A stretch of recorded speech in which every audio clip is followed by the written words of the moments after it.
May tinatago. Kasi kung walang tinatago, ang dapat na ginawa ni Sara Duterte ay pumirma ng waiver tulad ng ginawa ni Ramil Madriaga. So madaling sabi, mas credible si Ramil Madriaga na wala siyang gustong itago. Walang tinatago.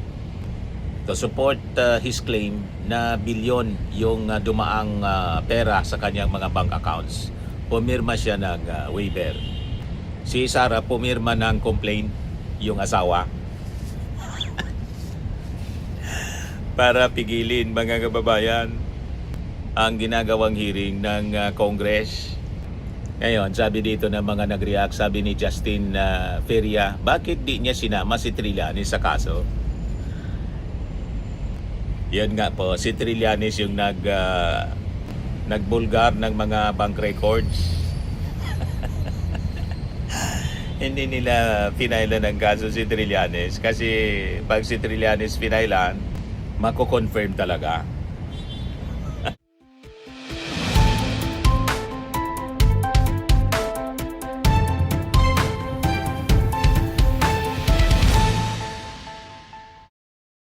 Hello po mga kababayan, si Dante Maravillas. Nag-file na po ng kaso si Attorney Man Scarpio, asawa ni Sara Duterte. Yan, report ng ABS-CBN. Look, Attorney Manasseh Scarpio, husband of Vice President Sara Duterte, arrives at the Quezon City Prosecutor's Office to file a criminal complaint versus BSP, Governor Eli Rimolona Jr., AMLAC Executive Director Ronel Benaventura, and some members of the yung Justice Panel for alleged violation of the AMLA, Bank Secrecy Laws and Data Privacy Act. Yan po mga kababayan. Talaga niya, Mr. Maravillas, may tinatago. May tinatago. Kasi kung walang tinatago, ang dapat na ginawa ni Sara Duterte ay pumirma ng waiver tulad ng ginawa ni Ramil Madriaga. So madaling sabi, mas credible si Ramil Madriaga na wala siyang gustong itago. Walang tinatago. To support his claim na bilyon yung dumaang pera sa kanyang mga bank accounts, pumirma siya ng waiver. Si Sara pumirma ng complaint, yung asawa, para pigilin, mga kababayan, ang ginagawang hearing ng Congress. Ngayon, sabi dito ng mga nag-react, sabi ni Justin Feria, bakit di niya sinama si Trillanes sa kaso? Yan nga po, si Trillanes yung nagbulgar ng mga bank records. Hindi nila pinailan ng kaso si Trillanes kasi pag si Trillanes pinailan, mako-confirm talaga. Pero sabi po ni Atty. Garrido kahapon, magbabackfire niya ito na final na kaso ni Man Scarpio. Magbabackfire sa kanila. And sabi ni Atty. Garrido, this will backfire massively on their faces. They would have to admit necessarily the genuineness and due execution of the bank documents. These cases will be dismissed by the Ombudsman, but the admissions can be taken as evidence against them. Kaya sabi ni Atty. Garrido, mahina niya yung mga abogado ni Sara. Hindi pinag-iisipan yung mga aksyon. Yung mga abogado naman po, mas nalulubog ang kliyente, mas okay kasi diretso yung court battle po. Yung kliyente nila may pambayad naman. Mga kababayan, walang problema. Manalo matalo yung kliyente, panalo yung abogado.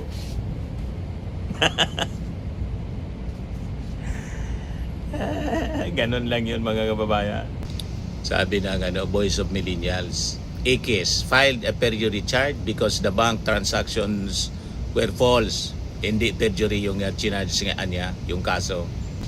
Check. Filed criminal complaint because it was supposed to be confidential. Pero hindi man pinasinungalingan na yung records hindi totoo. Di ba? Mga kababayan. So parang kinonfirm lang na yung mga nilabas, mga kababayan, totoo yun. Di ba? Ito yung interview sa abogado. Bawal maglabas ang AMLA ng kahit anong impormasyon. Ngayon, kung gusto nang usisahin yung mga bank reports, ay bank information, meron namang paraan sa batas. Diba? Pero ang sinasabi namin, yung AMLA mismo, hindi pwede maglabas ng kahit anong impormasyon.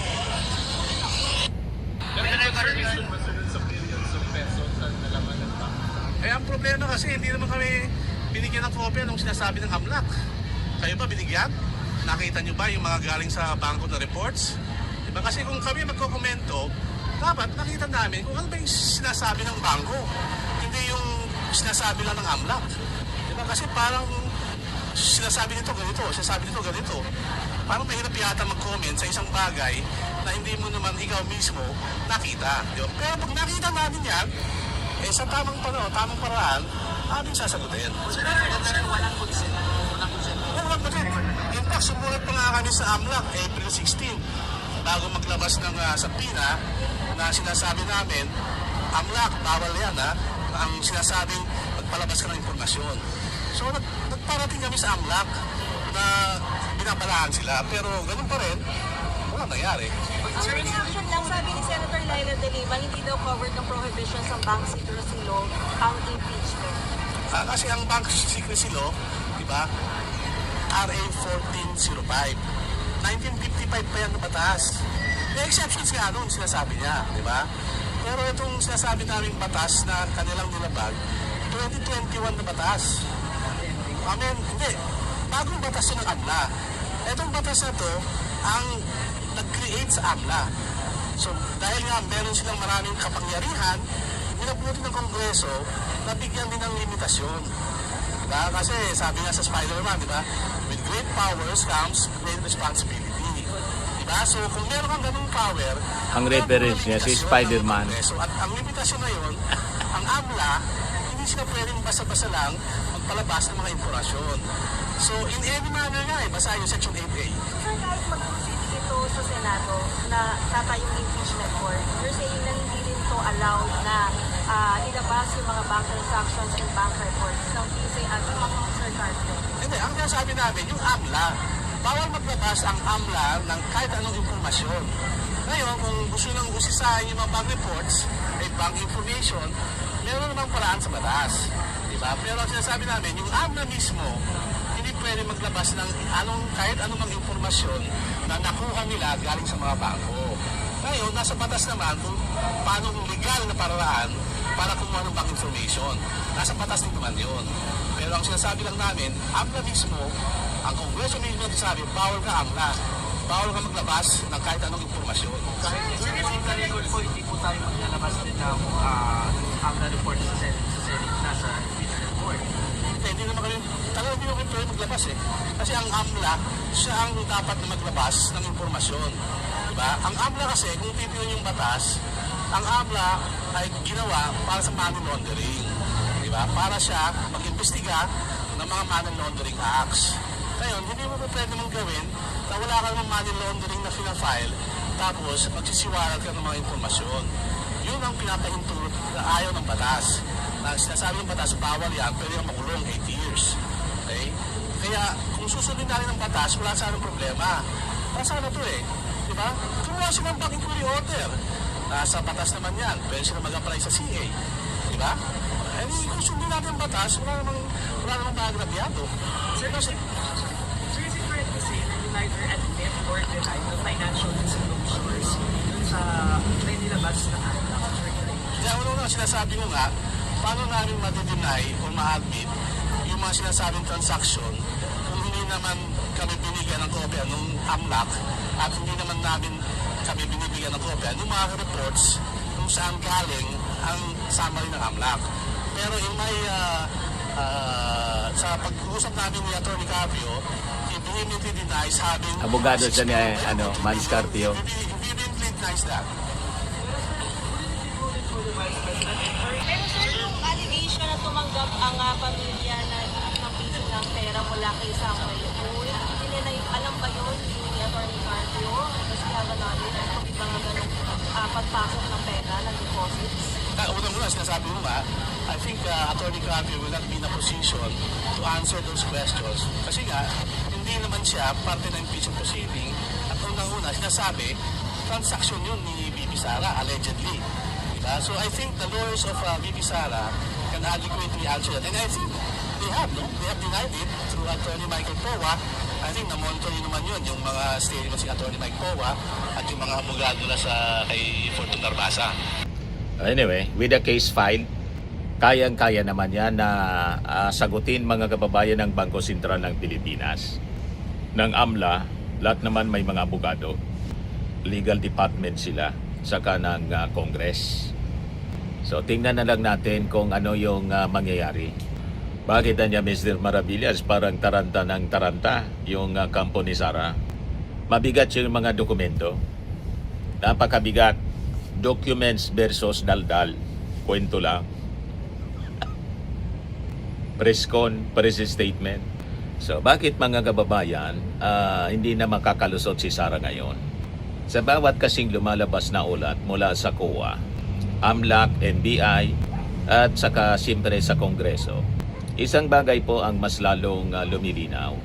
Hindi na po obra yung pagtakas. Kung ang kalaban mo ay mismong papel ng gobyerno, mga dokumento, nagsipaglabasan na yung dokumento. At sa laban na ito, mga kababayan, lumalabas na yung katotohanan. Habang si Sara Duterte ay puro depensa narrative siya, ang kabilang panig naman po ni Ramil Madriaga at Antonio Trillanes, may hawak sila na konkretong ebidensya na mula mismo sa mga ahensya ng gobyerno tulad ng dokumento mula po sa AMLAC. So unahin natin yung paper trail ng COA. Ayan, 444 million na disallowance. Noong Abril 20, 2026, kinumpirma ng COA na umakyat sa 444 million ang kabuang halaga na dapat ibalik ni Sara Duterte. At ng kanyang opisina, Office of the Vice President. Kasama rito mga kababayan yung 73.2 million mula sa 2022 confidential funds. Yan ba? 73.2 million mula sa 2022 confidential funds. 375 million mula sa tatlong cash advances mula 2023. 125 million kada isa na flag ng COA dahil sa kakulangan ng dokumento at maling proseso ng paglipat ng pondo. Final decision ang mga disallowance nito at itinuturing na final and executory, maliban na lang kung makakapag-appeal ang OBP sa loob ng 6 na buwan. Lahat ng ito ay audit finding. Napakabigat mga kababayan kasi dokumento mismo mula sa mga ahensya ng gobyerno. So kapag sinabing disallowance, malinaw po ang ibig sabihin yan. May maling paggamit ng pondo, may kakulangan ng dokumento, may proseso po na nilabag. At siyempre higit sa lahat, may gastos na hindi po maipaliwanag. At ang mas mabigat, sinasabi doon, final and executory. So hindi po siya mga kababayan simpleng aligasyon. Ito po ay hatol sa administrative level. So kung malinis yung paggamit ng pondo ng bayan mga kababayan, bakit may 448 million po na kailangan na ibalik? Pangalawa, yung pagkumpirma mga kababayan ng AMLAC or Anti-Money Laundering Council, 18 for 18 match yung nadiscover sa hearing mga kababayan last week ng Justice Panel. Kinumpirma po ng AMLAC na ang 18 random transactions na kinuha mula sa affidavit ni Antonio Trillanes eksaktong nagtutugma sa kanilang official na bank records. 6.7 billion suspicious transaction. Inilahad ng AMLAC bilyong halaga ng suspicious transactions, covered transactions daw sa mga account na nakapangalan kay Sara sa kayang asawa niyang si Mans Carpio. Tapos yung Sami Oy payouts, kinumpirma ng AMLAC ang mga deposito na galing di umano sa negosyanteng si Sami Oy na inuugnay sa mga illegal na aktibidad. Ito ang pinakang malakas na sampal sa politically motivated defense na ginagamit ni Sara Duterte. Politika lang daw po. Dokumentado po, mga kababayan, na talagang may nangyaring transaksyon. Kaya nga galit si Mans Carpio nag-file ng kaso laban sa BSP sa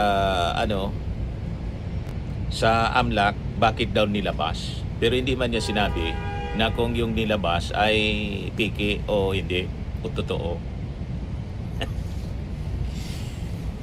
Bank secrecy ang sinasite mga kababayan in Data Privacy Act saka yung AMLA. Hindi man kini-question kung perjury ba dapat ang dapat sanang kaso. Kung hindi totoo di perjury, hindi yun ang kaso mga kababayan na final, kundi paglabag daw sa Data Privacy Act. So hindi man niya dinideny. So yung 418 match mga kababayan na nadiskubre, ito yung bank flows, daloy ng pera sa bangko. Verified transaction siya po. At official confirmation mismo, sinumpaan doon sa Congress. So ang ibig sabihin nito, yung mga sinasabi po, ni-reveal ni Trillanes, hindi po siya gawa-gawa. Hindi siya invento. Galing siya talaga sa tunay na galaw ng pera. Ang halaga, hindi po kakaunting pera, 6.7 billion. So, suspicious siya, covered, red flag mga kababayan. So kapag ganito ang pera na hindi malinaw mga kababayan yung pinanggalingan, hindi na po ito issue. Ito po ay malawak ang sistema ng korupsyon at saka illegal activities. Ngayon, punta tayo doon kay Mary Grace Piatos at yung NBI forensic findings doon sa mga faking beneficiary. Puro piki po yung pirma, batayan sa findings ng NBI. So ito po ay literal na blueprint ng panlilinlang. Hindi lang nawawala yung pera, gumawa pa ng mga gawa-gawang pangalan, piking tao para pagtakpan. Piki yung mga pangalan, iisa yung sulat ng kamay, yung mga pirma, base sa forensic examination ng NBI. Puro fabricated yung mga resibo. So hindi na siya clerical error mga kababayan.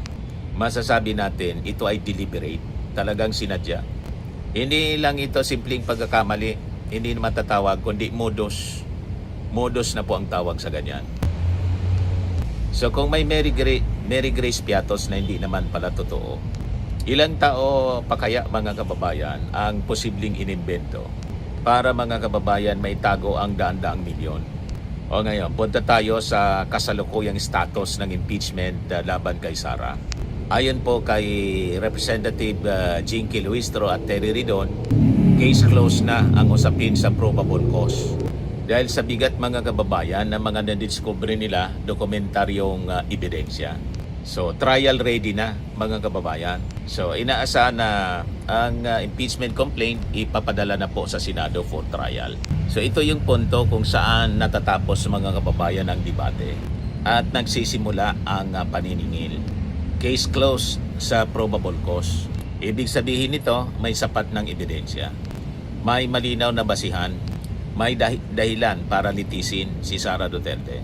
At dito mga kababayan, di na uobra yung mga press statement, press release, press con, mga kababayan, o scripted na mga sagot. Kailangan niya ebidensya para makadepensa. Yung AMLA support, Madriaga and Trillanes, detalyado po yung pagpapatibay. Matibay mga kababayan yung mga ebidensya kasi may pattern siya. Na-discover yung galaw ng pera, may timeline, may testimonya at saka nagmatch. So tapos na yung pa-victim drama mga kababayan ng kampo ni Sara. Tapos na yung mga kwento ni Sara na ito ay politically motivated lang.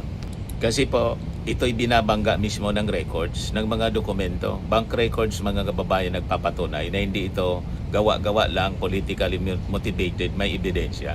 May audit reports, forensic investigation results na hindi po pwedeng matapatan ng simpleng papaliwanag at mga daldal. Hindi na sapat yung mga sinasabi na gawa-gawa lang yan, political attack yan, walang ebidensya yan, bumulwak na po yung matinding mga ebidensya. May COA audit, AMLAC bank records, NBI forensic proof. So ano pa yung kailangan? Di ba? So tatlong mga ahensya ng gobyerno, iisa lang ang direksyon ng tinuturo. May ill-gotten wealth. Mga kababayan, si Sara Duterte. So dapat sa Senado na sila magpaliwanag. Tama po? At yung mga senador, mga kababayan na aakwit kay Sara despite the, voluminous gabundok na mga ebidensya, malamang madamay pag inakwit si Sara. Matalo sa eleksyon. Kasi 88% sa mga Pinoy ang nagsasabing dapat umarap si Sara sa trial.